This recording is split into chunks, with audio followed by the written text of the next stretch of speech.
6 vjet pas vrasjes së Santiago Malcos, një tjetër seancë gjyqësore për këtë çështje është zhvilluar sot në ambientet e gjykatës së posaçme kundër korrupsionit dhe krimit të organizuar. Të pandehur në këtë proces penal janë Leonard Duka, i njohur si kreu i të ashtu quajturit klani Duka bashkë me Erlis Dukën, Fatmir Hysenin, Aleksandër Maxhakun dhe Oltian Logë. Në sallën e gjyqit pritej të dëshmonte Muhamet Duka, baba i Leonard Dukës, por ai nuk u paraqit për shkak të problemeve shëndetësore.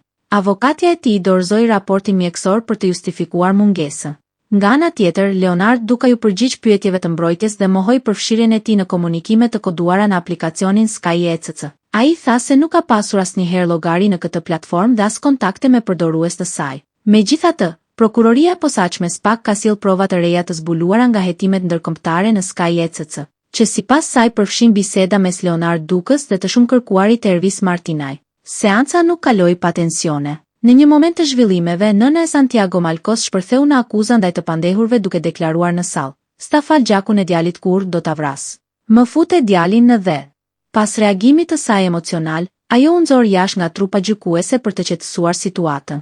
Gjykata vendosi shtyrjen e seancës dhe urdhëroi përsëritjen e fletëthirrjes për Muhamet Dukën, i cili duhet të paraqitet në seancën e radhës për të dëshmuar përpara togave të zeza.